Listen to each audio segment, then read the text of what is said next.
There are a couple commanders in Rise of Kingdoms that I would highly suggest you avoid investing into in 2024 because there are just so many better options available, and I don't want you to waste your sculptures. So join me in this video while we talk about these few commanders that I would highly suggest avoiding in 2024 to optimize your lineup and invest in the best commanders in the game. The first commander that I would not invest in 2024 that I've been very vocal about is Boudica Prime. She is one commander that I highly regret investing into, even though she has gotten me 16 million kills in, I believe, 4 KVKs, 3 or 4 KVKs.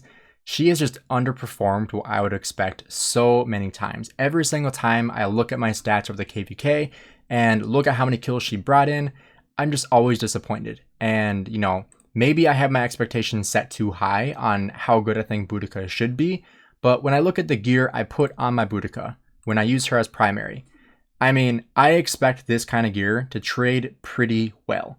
Even though I know she's a slow commander, even though I know she's squishy, and, I expect her to do well in the field, she just doesn't.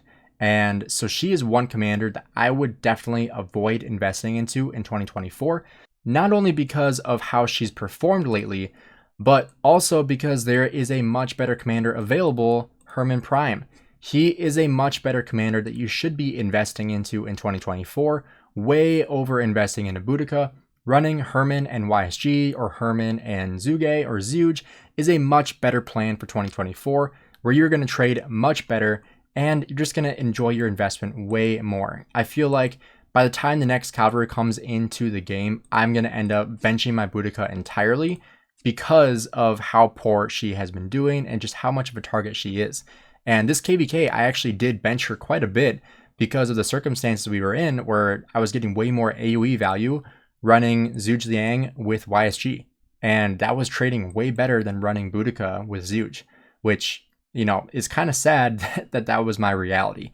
So Boudica is the first commander I would suggest not investing into in 2024. The second commander I would not invest into in 2024, and this is going to be very controversial, is Joan Prime. And if you think I'm serious about that, you are delusional, because Joan Prime is one of the best commanders in the game. Do not listen to that. The commander I am talking about is XY. XY is a commander that honestly you should not have invested into him in 2023 either, but I do see people asking about him still in 2024 and whether or not they should invest into him, and the reality is 100% no. There are so many better options for cavalry that you can invest into in 2024. Just to name a couple, we got obviously Joan Prime, obviously we have William, and obviously we have Huka Bing, and not to mention Nevsky.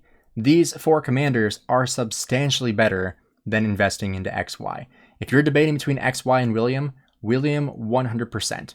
The best 2 marches in the field for cavalry right now are Nevsky and Joan, and Huka Bing and William. You can kind of mix and match those as you please. I know some people like the Nevsky with William and they like the Huka Bing and Joan. It's kind of whatever you want to do with that. So those 4 commanders are the ways to go for cavalry. Do not invest into XY. He is a dead commander, and people are going to hate that I say that, but it's the reality. The third commander that I would avoid investing into in 2024 is unfortunately Guan Yu. And this is a tough one for me to admit, that Guan Yu is just not what he used to be. And I understand his silence is phenomenal, and that's why I still use him, but there are just better options available. And honestly, the meta right now is not running 2 infantry marches. It's running 1 infantry march, and that march is Scipio and Luce. If you're running 2 infantry marches, you are going to have to break up your Luce and your Scipio, which is unfortunate. That's what I have to do right now because I have 2 infantry sets that I'm kind of stuck with it unless I decide to dismantle legendary infantry pieces, which I don't want to do. So maybe when I decide to whale out in the very distant future, then maybe I'll consider that. But right now, Guan, I love Guan, but if I were just entering Season of Conquest, he would not be anywhere on my radar for investing into because there are just so many better options available. And, it's just not a good investment right now because there are just way better options. Luce and Scipio are really all you need for infantry. Unless you are an infantry main, then you can consider investing into Guan. But even then, I would invest into Tariq and Sargon and Harold before I invest into Guan, which is kind of a hot take, but honestly, that's what I think. I've gotten way better results out of Harold than I have out of Guan. You would probably get better results out of Sargon and Tariq than Guan as well. They're just newer commanders. And, Guan, the only thing he's good for is his silence, and that is it. The next commander I would avoid investing into in 2024 is Nebu. And honestly, this is a tough one for me as well because I really do like Nebu. Even though I haven't used him in the open field, I am still a fan of him. And that's why I think this is tough, but also because there are just better options. I mean, I would rather invest into Herman Prime and Zooge before investing into Nebu. And at that point, by the time you get to the point of investing in a Nebu after those two, I mean, you're already at the point where there's probably new archers entering the game already. So there are just better options available. Even though Nebu has his utility in the game, he just isn't that great in the open field anymore. People still use him, but he is just subpar at this point. I would give him like a C+, maybe B- ranking in, the overall field ability for him. But I mean, there are just better options available for archers. Like I said before, investing into the newer archer commanders are obviously going to be a better way to use your sculptures. Even using YSG over Nebu is going to be better. And so if you already use Nebu, I would still encourage you to use him in the open field. But when it comes to investing into a commander and spending your sculptures on him, like I have 750 sculptures, I would not use those sculptures on Nebu simply because I will probably never use him in the open field.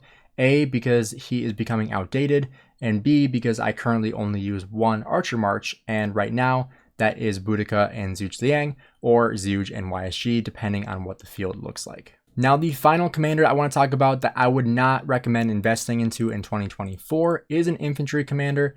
And honestly, I wouldn't have invested into him in 2023 either, even before Luce came out. But that is going to be Chuck.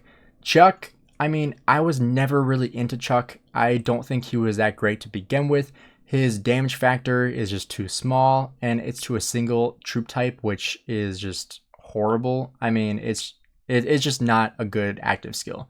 And the rest of his kit, I mean, it's decent. It's nothing that great, but it's just a very subpar commander. And he's a commander that if you invested into him, you're probably regretting it right now. And I mean, I know I would be if I had Max Chuck or even put anything into him, because he is really just a commander that underperformed what people expected out of him. I know a lot of people were really excited about him when he first came out into the game, but right away I was like, this guy does not have enough damage. He is not AoE. It's not a good skill. And, the rest of his kit is just underwhelming as well. Nothing really that insane in his skill kit. So that is another commander that people have asked me, should I invest into Chuck? And the answer is always no, because he's not worth it, and he's just not a good commander. And there aren't a ton of pairings for him either, in my opinion. There are way better pairings out there for other infantry commanders that you don't need Chuck. And I know everybody I've talked to that has Chuck expertise has majorly regretted it, and they're the ones that are advocating the most for a refund system of getting their heads back. So they're like, I don't even use him. I put hundreds of sculptures into him. And so he's another commander I would highly suggest you not invest into in 2024. If you guys enjoyed the video, do me a favor, drop a like and subscribe. Let me know in the comments below what you guys think about this list on the different commanders that I would not recommend investing into in 2024, and which ones you think would also not be worth investing into, or if you think any of the ones I mentioned today are worth investing into, and leave your feedback down below. I'm really curious to see what you guys think. So thanks for checking out the video. Have a great rest of your day.